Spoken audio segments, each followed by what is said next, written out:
Welcome to CSR centre. CSR online training Kannada ಚಾನೆಲ್ಗೆ ನಿಮ್ಮೆಲ್ಲರಿಗೂ ಸ್ವಾಗತ. ನೀವು ಇನ್ನೂ ನಮ್ಮ ಚಾನೆಲ್ ಅನ್ನ ಸಬ್ಸ್ಕ್ರೈಬ್ ಮಾಡಿಲ್ಲ ಅಂದ್ರೆ ಪ್ಲೀಸ್ ಸಬ್ಸ್ಕ್ರೈಬ್ ಮಾಡಿ ಮತ್ತು ಬೆಲ್ ಐಕನ್ ಅನ್ನ ಕ್ಲಿಕ್ ಮಾಡಿ. ನಮ್ಮ ಚಾನೆಲ್ ಅಲ್ಲಿ ಬರುವಂತಹ ಎಲ್ಲಾ ಹೊಸ ವಿಡಿಯೋಗಳನ್ನ ನೀವು ನೋಡೋದಕ್ಕೋಸ್ಕರ. ನಮ್ಮ ಚಾನೆಲ್ ಅಲ್ಲಿ ಬರುವಂತಹ ವಿಡಿಯೋಗಳು ನಿಮ್ಗೆ ಇಷ್ಟ ಆದಲ್ಲಿ ಪ್ಲೀಸ್ ಲೈಕ್ ಮಾಡಿ, ಶೇರ್ ಮಾಡಿ ಮತ್ತು ಕಮೆಂಟ್ ಮಾಡಿ ಅಂತ ಹೇಳ್ತಾ ಮತ್ತೊಮ್ಮೆ ನಿಮ್ಮೆಲ್ಲರಿಗೂ ಸಿಎಸ್ಆರ್ ಆನ್ಲೈನ್ ಟ್ರೈನಿಂಗ್ ಕನ್ನಡ ಚಾನೆಲ್ಗೆ ಸ್ವಾಗತ. ಇವತ್ತು ನಾವು ನೋಡೋಣ ವ್ಯಾಕರಣ ಅಂದ್ರೆ ಏನು ಮತ್ತು ವ್ಯಾಕರಣದ ಅಂಗಗಳು ಅಂತೇಳಿ ನಾವು ಯಾವುದಕ್ಕೆ ಇಲ್ಲಿ ಕರಿತೀವಿ ಮತ್ತು ವರ್ಣ ವಿಚಾರಗಳನ್ನ ಇವತ್ತು ನಾವು ನೋಡೋಣ. ಲಾಸ್ಟ್ ಕ್ಲಾಸ್ ಅಲ್ಲಿ ನಾವು ನೋಡಿದ್ವಿ ಭಾಷೆ ಅಂದ್ರೆ ಏನು, ಭಾಷೆಯನ್ನ ನಾವು ಎಷ್ಟು ವಿಭಾಗಗಳಾಗಿ ವಿಂಗಡಣೆ ಮಾಡ್ತೀವಂತ ನಾವು ನೋಡಿದ್ವಿ ಲಾಸ್ಟ್ ಕ್ಲಾಸ್ ಅಲ್ಲಿ.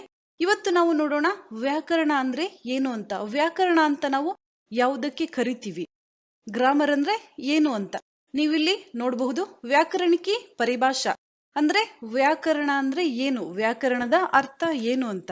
व्याकरण वह विद्या है जिसके द्वारा हमें किसी भाषा का शुद्ध बोलना, लिखना एवं समझना आता है. ಇಲ್ಲಿ ನಾವು ಯಾವುದೇ ಒಂದು ಭಾಷೆಯನ್ನ ಶುದ್ಧವಾಗಿ ಮಾತನಾಡುವುದಿರಬಹುದು ಅಥವಾ ಬರೆಯೋದಿರಬಹುದು ಅಥವಾ ತುಂಬಾ ಸುಲಭವಾಗಿ ಅರ್ಥ ಮಾಡ್ಕೊಳ್ಳೋದಿರಬಹುದು. ಈ ರೀತಿಯ ವಿದ್ಯೆಯನ್ನ ನಾವಿಲ್ಲಿ ವ್ಯಾಕರಣ ಅಂತ ಕರಿತೀವಿ. ಇಲ್ಲಿ ನೀವು ನೋಡಬಹುದು किसी भाषा के शुद्ध रूप का ज्ञान कराने वाले नियम बताए गए हो उस शास्त्र को हम ವ್ಯಾಕರಣ कहते हैं. ಅಂದ್ರೆ ಯಾವುದೇ ಒಂದು ಭಾಷೆಯ ಶುದ್ಧ ರೂಪವನ್ನು ನಮಗೆ ತಿಳಿಸಿಕೊಡುವಂತಹ ಒಂದು ನಿಯಮಗಳ ಶಾಸ್ತ್ರವನ್ನ ನಾವಿಲ್ಲಿ ವ್ಯಾಕರಣ ಅಂತೇಳಿ ಕರಿಬಹುದು. ಯಾವುದೇ ಒಂದು ಭಾಷೆ ಇರಬಹುದು, ನಾವು ಈ ರೀತಿಯಾಗಿ ಮಾತನಾಡಬೇಕು, ಈ ರೀತಿಯಾಗಿ ಬರಿಬೇಕು, ಈ ರೀತಿಯಾಗಿ ಓದಬೇಕು ಅಂತೇಳಿ ಏನು ನಿಯಮಗಳು ಇರುತ್ತೆ, ಆ ನಿಯಮಗಳನ್ನ ನಾವಿಲ್ಲಿ ವ್ಯಾಕರಣ ಅಂತೇಳಿ ಕರಿತೀವಿ. ನಾವಿಲ್ಲಿ ಮುಖ್ಯವಾಗಿ ವ್ಯಾಕರಣದಲ್ಲಿ ವಿಭಾಗಗಳನ್ನ ಮಾಡ್ತೀವಿ.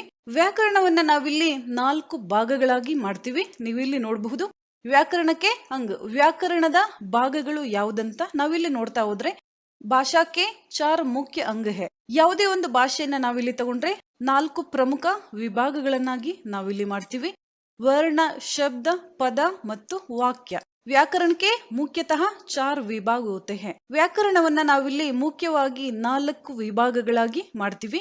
ಯಾವ್ದಂತ ನಾವಿಲ್ಲಿ ನೋಡ್ತಾ ಹೋದ್ರೆ ವರ್ಣ ವಿಚಾರ, ಶಬ್ದ ವಿಚಾರ, ಪದ ವಿಚಾರ ಮತ್ತು ವಾಕ್ಯ ವಿಚಾರಗಳು. ಇಲ್ಲಿ ನಾವು ಒಂದೊಂದಾಗಿ ನೋಡ್ತಾ ಹೋಗೋಣ.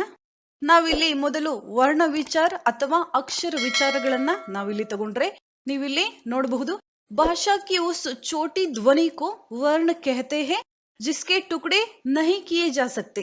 ಭಾಷೆಯ ಒಂದು ಚಿಕ್ಕ ಧ್ವನಿಯನ್ನ ನಾವಿಲ್ಲಿ ವರ್ಣ ಅಂತೇಳಿ ಕರಿತೀವಿ. ಆ ಒಂದು ಧ್ವನಿಯನ್ನ ನಾವಿಲ್ಲಿ ಬಿಡಿಸಿ ಬರೆಯೋದಿಕ್ಕೆ ಸಾಧ್ಯ ಆಗೋದಿಲ್ಲ. ಆ ರೀತಿಯಾದ ಒಂದು ಧ್ವನಿಯನ್ನ ನಾವಿಲ್ಲಿ ಅಕ್ಷರ ಅಥವಾ ವರ್ಣ ಅಂತೇಳಿ ಕರಿತೀವಿ. ಯಾವುದೇ ಭಾಷೆ ಆಗಿರಬಹುದು. ಎಕ್ಸಾಂಪಲ್ ನಾವಿಲ್ಲಿ ನೋಡ್ತಾ ಹೋದ್ರೆ ಆ ಇರಬಹುದು, ಬ, ಮ, ಖ, ಲ, ಪ ಈ ರೀತಿಯಾದ ಅಕ್ಷರಗಳನ್ನ ನಾವಿಲ್ಲಿ ವರ್ಣಗಳಂತೇಳಿ ಕರಿತೀವಿ. ನಂತರ ಶಬ್ದ ವಿಚಾರ.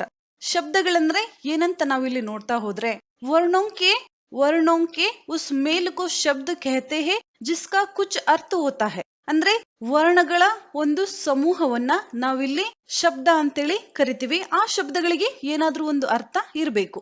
ಆ ರೀತಿಯಾದ ಅಕ್ಷರಗಳ ಸಮೂಹವನ್ನ ನಾವಿಲ್ಲಿ ಶಬ್ದ ಅಂತೇಳಿ ಕರಿತೀವಿ. ಇಲ್ಲಿ ಕೆಲವು ಎಕ್ಸಾಂಪಲ್ ಇದೆ, ನೀವು ನೋಡಬಹುದು. ಯಾವುದೇ ರೀತಿಯಾದ ಪದಗಳನ್ನ ನೀವಿಲ್ಲಿ ತಗೋಬಹುದು. ಕಮಲ, ರಾಕೇಶ್, ಭೋಜನ್, ಪಾನಿ ಈ ರೀತಿ ಯಾವುದೇ ಒಂದು ಶಬ್ದಗಳನ್ನ ನೀವಿಲ್ಲಿ ಉದಾಹರಣೆಯಾಗಿ ತಗೋಬಹುದು. ಪದ ವಿಚಾರದಲ್ಲಿ ನಾವು ಇಸ್ಮೆ ಪದ ಭೇದ, ಪದ ರೂಪಾಂತರ ತಥಾ ಉನ್ಕೆ ಪ್ರಯೋಗ ಆದಿ ಪರ್ ವಿಚಾರ ಕಿಯಾ ಜಾ ಸಕ್ತಾ ಹೈ. ನಾವಿಲ್ಲಿ ಪದಗಳನ್ನ ಬೇರೆ ಬೇರೆ ಭಾಗಗಳನ್ನಾಗಿ ಮಾಡ್ತಾ ಹೋಗ್ತೀವಿ. ಪದ ಭೇದಗಳು ಮತ್ತು ಪದ ರೂಪಾಂತರಗಳನ್ನಾಗಿ ಮಾಡ್ತಾ ಹೋಗ್ತೀವಿ. ಅದನ್ನ ನಾವಿಲ್ಲಿ ಪದ ವಿಚಾರ ಅಂತೇಳಿ ಕರಿತೀವಿ. ನಂತರ ವಾಕ್ಯ ವಿಚಾರ. ವಾಕ್ಯಗಳಂತ ನಾವು ಯಾವುದಕ್ಕೆ ಕರಿತೀವಿ ಅಂದ್ರೆ अनेक शब्दों को मिलाकर वाक्य बनता है. ये शब्द मिलकर किसी अर्थ का ज्ञान कराते हैं. ಅಂದ್ರೆ ಅನೇಕ ಶಬ್ದಕ್ಕೂ ಮಿಲಾಕರ್ ವಾಕ್ಯ ಬಂತಾ ಹೇ. ಹಲವಾರು ಶಬ್ದಗಳನ್ನ ನಾವಿಲ್ಲಿ ಸೇರಿಸಿ ಒಂದು ವಾಕ್ಯವನ್ನ ಮಾಡ್ತೀವಿ. ಈ ಶಬ್ದ ಮಿಲ್ಕರ್ ಕಿಸಿ ಅರ್ಥ ಕಾ ಜ್ಞಾನ ಕರಾತೆ ಹೇ. ಈ ವಾಕ್ಯದಲ್ಲಿ ಏನಾದ್ರೂ ಒಂದು ಅರ್ಥ ಇರುತ್ತೆ. ಈ ರೀತಿಯಾದ ಪದಗಳ ಒಂದು ಸಮೂಹವನ್ನ ನಾವಿಲ್ಲಿ ವಾಕ್ಯ ಅಂತೇಳಿ ಕರಿತೀವಿ. ಎಕ್ಸಾಂಪಲ್ ನಾವಿಲ್ಲಿ ಯಾವುದೇ ವಾಕ್ಯಗಳನ್ನ ತಗೋಬಹುದು. सब घूमने जाते हैं ಅಥವಾ ರಾಜು ಸಿನಿಮಾ देखता है, ಸೀತಾ ಖಾನಾ ಖಾತಿ ಹೇ. ಯಾವುದೇ ರೀತಿಯಾದ ಉದಾಹರಣೆಗಳನ್ನ ನಾವಿಲ್ಲಿ ತಗೋಬಹುದು. ನಂತರ ವ್ಯಾಕರಣದ ವಿಶೇಷತೆಯನ್ನ ನಾವಿಲ್ಲಿ ನೋಡ್ಬೇಕಾಗುತ್ತೆ. ಹಿಂದಿ ವ್ಯಾಕರಣಕ್ಕೆ ವಿಶೇಷತಾಯೇ ಹಿಂದಿ ವ್ಯಾಕರಣದ ವಿಶೇಷತೆಗಳು ಏನು ಅಂತ ನಾವಿಲ್ಲಿ ನೋಡೋದಾದ್ರೆ, हिंदी व्याकरण संस्कृत व्याकरण पर आधारित होते हुए भी अपने कुछ स्वतंत्र विशेषताएं रखता है। हिंदी को संस्कृत का उत्तराधिकार मिला है। इसमें संस्कृत व्याकरण की देन भी कम महत्वपूर्ण नहीं है। ಇಲ್ಲಿ ಹಿಂದಿ ವ್ಯಾಕರಣ ಸಂಸ್ಕೃತ ವ್ಯಾಕರಣದ ಮೇಲೆ ಆಧಾರಿತವಾಗಿದೆ. ಹಿಂದಿ ವ್ಯಾಕರಣ ಸಂಸ್ಕೃತ ವ್ಯಾಕರಣದ ಮೇಲೆ ಆಧಾರಿತವಾಗಿದ್ರೂ ಸಹ ಸ್ವಲ್ಪ ಬದಲಾವಣೆಯನ್ನ ನಾವಿಲ್ಲಿ ನೋಡಬಹುದು. हिंदी को संस्कृत का उत्तराधिकार मिला है। इसमें संस्कृत व्याकरण की देन भी कम महत्वपूर्ण नहीं है. ಇದರಲ್ಲಿ ಹೆಚ್ಚಿನ ಭಾಗವನ್ನ ನಾವಿಲ್ಲಿ ಸಂಸ್ಕೃತದ ವ್ಯಾಕರಣದ ಮೇಲೆ ನಾವಿಲ್ಲಿ ನೋಡಬಹುದು. ನಂತರ ನಾವು ಧ್ವನಿ ಮತ್ತು ಲಿಪಿ ಅಂದ್ರೆ ಏನಂತ ನಾವಿಲ್ಲಿ ನೋಡ್ಬೇಕಾಗುತ್ತೆ. ಧ್ವನಿ ಅಂದ್ರೆ ನೀವಿಲ್ಲಿ ನೋಡಬಹುದು, ಧ್ವನಿಯ मनुष्य और पशु दोनों की होती है। कुत्ते का भौंकना और बिल्ली का म्याऊ म्याऊ करना पशुओं के मुंह से निकली ध्वनियां हैं। ध्वनि निर्जीव वस्तुओं की भी होती है, जैसे जल का वेग, वस्तु का कंपन आदि। ಧ್ವನಿಯ ಮನುಷ್ಯ और ಪಶು दोनों की होती है. ಇಲ್ಲಿ ನಾವು ಧ್ವನಿಯನ್ನ ತಗೊಂಡ್ರೆ ಮನುಷ್ಯ ಇರಬಹುದು ಅಥವಾ ಯಾವುದೇ ಪ್ರಾಣಿ ಪಕ್ಷಿಗಳ ಶಬ್ದವನ್ನ ನಾವಿಲ್ಲಿ ಧ್ವನಿ ಅಂತೇಳಿ ಕರಿತೀವಿ. ಯಾವುದೇ ಪ್ರಾಣಿ ಪಕ್ಷಿಗಳ ಶಬ್ದವನ್ನ ನಾವಿಲ್ಲಿ ತಗೋಬಹುದು.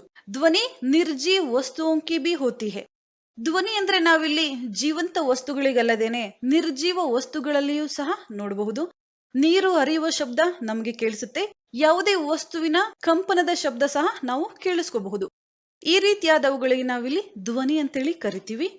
ನಂತರ ಲಿಪಿ ಅಂದ್ರೆ ಏನು ಅಂತ ನಾವಿಲ್ಲಿ ನೋಡೋದಾದ್ರೆ, मौखिक या कथित भाषा में ध्वनियां होती है। लिखित भाषा में उन ध्वनियों को विशेष आकारों या वर्णों द्वारा प्रकट किया जाता है।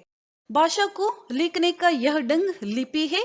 हिंदी भाषा की लिपि देवनागरी है। अंग्रेजी रोमन लिपि में तथा उर्दू पार्शियन या पारसी हम कह सकते हैं लिपि में लिखी जाती है. ಇಲ್ಲಿ ಯಾವುದೇ ಒಂದು ಭಾಷೆಗೆ ಅದರದೇ ಆದ ಲಿಪಿ ಇರುತ್ತೆ. ಮೌಖಿಕ ಯಾ ಕಥಿತ ಭಾಷಾ ಮೇ ಧ್ವನಿಯಾ ಹೋತಿ ಹೈ. ಮೌಖಿಕ ಭಾಷೆ ಅಂದ್ರೆ ನಾವಿಲ್ಲಿ ಮಾತನಾಡುವುದಿರಬಹುದು, ಯಾವುದೇ ಕಥೆಯನ್ನ ನಾವಿಲ್ಲಿ ಕೇಳೋದಿರಬಹುದು, ಇದರಲ್ಲಿ ಧ್ವನಿ ಇರುತ್ತೆ. ಲಿಖಿತ ಭಾಷಾ ಮೇ ಉನ್ ಧ್ವನಿಯೋं को ವಿಶೇಷ ಆಕಾರೋ ಯಾ ವರ್ಣೋ ದ್ವಾರ ಪ್ರಕಟ ಕಿಯಾ ಜಾತಾ ಹೈ. ಇಲ್ಲಿ ಮೌಖಿಕ ಭಾಷೆ ಅಂದ್ರೆ ನಾವು ಮಾತನಾಡುವುದನ್ನ ಬರವಣಿಗೆಯಲ್ಲಿ ಯಾವುದೇ ಒಂದು ಚಿಹ್ನೆಗಳ ಮುಖಾಂತರ ಅಥವಾ ಅಕ್ಷರಗಳ ಮುಖಾಂತರ ನಾವು ಪ್ರಕಟಿಸುವುದನ್ನ ನಾವಿಲ್ಲಿ ಲಿಪಿ ಅಂತೇಳಿ ಕರಿತೀವಿ. ಭಾಷಾಕು ಲಿಖನೆ ಕಾ ಯಹ ಢಂಗ್ ಲಿಪಿ ಹೈ. ಯಾವುದೇ ಭಾಷೆಯನ್ನ ನಾವು ಬರೆಯುವ ರೀತಿಯನ್ನ ನಾವಿಲ್ಲಿ ಲಿಪಿ ಅಂತೇಳಿ ಕರಿತೀವಿ. ಹಿಂದಿ ಭಾಷಾ ಕಿ ಲಿಪಿ ದೇವನಾಗರಿ ಹೈ. ನಾವಿಲ್ಲಿ ಹಿಂದಿ ಭಾಷೆಯ ಒಂದು ಲಿಪಿಯನ್ನ ನೋಡೋದಾದ್ರೆ ದೇವನಾಗರಿ ಲಿಪಿಯಿಂದ ಬಂದಿರುವಂತಹ ಭಾಷೆ ಅಂತ ನಾವಿಲ್ಲಿ ಹೇಳ್ಬಹುದು. ಅದೇ ರೀತಿಯಾಗಿ ಇಂಗ್ಲಿಷ್ ಅನ್ನ ನಾವಿಲ್ಲಿ ರೋಮನ್ ಲಿಪಿಯಿಂದ ಬಂದಿದೆ ಅಂತ ಹೇಳ್ತೀವಿ. ನಂತರ ಉರ್ದು ನಾವಿಲ್ಲಿ ಪರ್ಷಿಯನ್ ಅಥವಾ ಪಾರಸಿ ಲಿಪಿಯಲ್ಲಿ ಬರೀತಾರೆ ಅಂತ ನಾವಿಲ್ಲಿ ಹೇಳ್ಬಹುದು. ನಂತರ ಧ್ವನಿ ಮತ್ತು ಲಿಪಿಯ ನಂತರ ನಾವಿಲ್ಲಿ ಸಾಹಿತ್ಯ ಅಂದ್ರೆ ಏನು ಅಂತ ತಿಳ್ಕೊಬೇಕಾಗುತ್ತೆ. ಸಾಹಿತ್ಯ ಅಂದ್ರೆ ಏನು ಅಂತ ನಾವಿಲ್ಲಿ ನೋಡ್ತಾ ಹೋದ್ರೆ, साहित्य की परिभाषा अनेक प्रकार से दी गई है। सामान्यतः हम कह सकते हैं कि सुंदर अर्थ वाले सुंदर शब्दों की रचना जो मन को आह्लादित करे तथा समाज के लिए भी हितकारी हो, उसे हम ಸಾಹಿತ್ಯ कहते हैं. ಸಾಹಿತ್ಯ ಅಂದ್ರೆ ಏನು ಅಂತ ನಾವಿಲ್ಲಿ ನೋಡ್ತಾ ಹೋದ್ರೆ ಯಾವುದೇ ಒಂದು ಎಕ್ಸಾಂಪಲ್ ಅನ್ನ ನಾವಿಲ್ಲಿ ತಗೋಬಹುದು. ಸುಂದರ ಕವಿತೆಗಳಿರಬಹುದು, ಕವನಗಳಿರಬಹುದು, ಕತೆ ಕಾದಂಬರಿಗಳಿರಬಹುದು. ಈ ರೀತಿಯಾದವುಗಳನ್ನ ನಾವಿಲ್ಲಿ ಸಾಹಿತ್ಯ ಅಂತೇಳಿ ಕರಿತೀವಿ. ನಾವಿಲ್ಲಿ ಹಿಂದಿಯಲ್ಲಿ ಸಾಹಿತ್ಯಕಾರರನ್ನ ನೋಡ್ತಾ ಹೋದ್ರೆ ಹಿಂದಿ ಮೇ ಕಬೀರ್, ಸೂರ್ದಾಸ್, ತುಳಸಿದಾಸ್, ಜಯಶಂಕರ್ ಪ್ರಸಾದ್ ಈ ರೀತಿಯಾಗಿ ಅನೇಕ ಕವಿಗಳನ್ನ ನಾವಿಲ್ಲಿ ನೋಡಬಹುದು. ಇವರು ಬರೆದಿರುವಂತಹ ಕಥೆಗಳಿರಬಹುದು, ಕವನಗಳಿರಬಹುದು ಅಥವಾ ರಚನೆಗಳಿರಬಹುದು, ಇವುಗಳನ್ನ ನಾವಿಲ್ಲಿ ಒಟ್ಟಾಗಿ ಸಾಹಿತ್ಯ ಅಂತೇಳಿ ಕರಿತೀವಿ. ಯಾವುದೇ ಒಂದು ಭಾಷೆಯಲ್ಲಿ ನಾವು ಮುಖ್ಯವಾಗಿ ತಗೊಂಡ್ರೆ ವರ್ಣ ವಿಚಾರ ಇಲ್ಲಿ ಬರುತ್ತೆ. ಎಲ್ಲಾ ಭಾಷೆಗಳಿಗೂ ಅದರದೇ ಆದ ಅಕ್ಷರಗಳಿರುತ್ತೆ. ಎಲ್ಲಾ ಭಾಷೆಗಳಿಗೂ ಅದರದೇ ಆದ ಲಿಪಿ ಇರುತ್ತೆ. ಅದರದೇ ಆದ ಅಕ್ಷರಗಳನ್ನ ನಾವಿಲ್ಲಿ ಗುರುತಿಸ್ತೀವಿ. ವರ್ಣ ವಿಚಾರ ನಾವಿಲ್ಲಿ ತಗೊಂಡ್ರೆ ವರ್ಣ ಅಂದ್ರೆ ಏನು ಅಂತ, ವರ್ಣಮಾಲಾಕಿ ಪರಿಭಾಷಾ, ವರ್ಣಗಳ ಒಂದು ಸಮೂಹವನ್ನ ನಾವಿಲ್ಲಿ ವರ್ಣಮಾಲೆ ಅಂತೇಳಿ ಕರಿತೀವಿ. ವರ್ಣಮಾಲೆಯ ಪರಿಭಾಷೆ ಏನು ಅಂತ ನಾವಿಲ್ಲಿ ನೋಡ್ತಾ ಹೋದ್ರೆ, वर्ण उस मूल ध्वनि को कहते हैं जिसके खंड या टुकड़े नहीं किए जा सकते. ಅಂದ್ರೆ ವರ್ಣ ಅಥವಾ ಧ್ವನಿ ಅಂತ ನಾವು ಯಾವುದಕ್ಕೆ ಕರಿತೀವಿ ಅಂದ್ರೆ ಅದನ್ನ ನಾವಿಲ್ಲಿ ಬಿಡಿಸಿ ಬರೆಯೋದಿಕ್ಕೆ ಆಗೋದಿಲ್ಲ. ಆ ರೀತಿಯಾದವಕ್ಕೆ ನಾವಿಲ್ಲಿ ವರ್ಣ ಅಂತೇಳಿ ಕರಿತೀವಿ. ನಾವಿಲ್ಲಿ ವರ್ಣಗಳಂದ್ರೆ ಏನು ಅಂತ ಇನ್ನೊಂದು ರೀತಿಯಾಗಿ ನೋಡ್ಬೇಕಂದ್ರೆ, वह सबसे छोटी ध्वनि जिसके और टुकड़े नहीं किए जा सकते उसे हम वर्ण कहते हैं. ಯಾವುದೇ ಒಂದು ಚಿಕ್ಕ ಧ್ವನಿಯನ್ನ ನಾವಿಲ್ಲಿ ಬಿಡಿಸಿ ಬರೆಯೋದಕ್ಕೆ ಆಗೋದಿಲ್ಲ. ಆ ರೀತಿಯಾದವಕ್ಕೆ ನಾವಿಲ್ಲಿ ವರ್ಣ ಅಂತೇಳಿ ಕರಿತೀವಿ.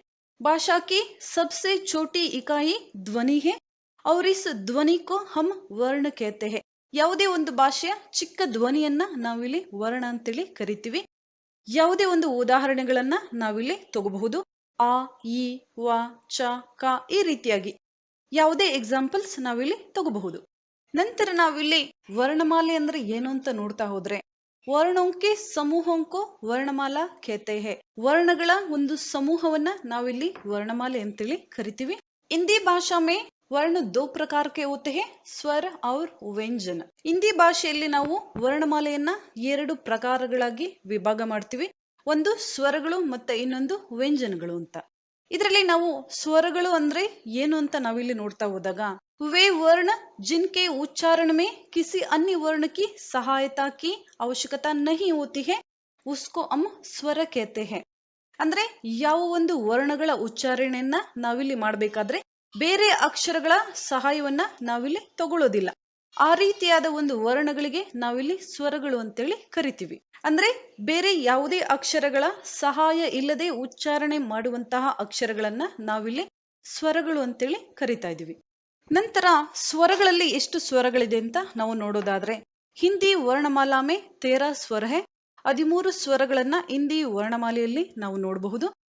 ಇಲ್ಲಿ ನೀವು ನೋಡಬಹುದು ಅ, ಆ, ಇ, ಈ, ಉ, ಊ, ಎ, ಐ, ಓ, ಔ, ಅಂ, ಅಹ ಮತ್ತು ರು. ಕನ್ನಡದಲ್ಲಿ ನಾವು ಎ, ಐ, ಓ, ಔ ಈ ರೀತಿಯಾಗಿ ಅಕ್ಷರಗಳನ್ನ ಬರಿತೀವಿ. ಆದ್ರೆ ಹಿಂದಿಯಲ್ಲಿ ಆ ರೀತಿಯಾಗಿ ನಾವು ಬರೆಯೋದಿಲ್ಲ. ಇಲ್ಲಿ ಇರುವಂತಹ 13 ಅಕ್ಷರಗಳನ್ನ ನಾವಿಲ್ಲಿ ಸ್ವರಗಳಂತೇಳಿ ಕರಿತೀವಿ.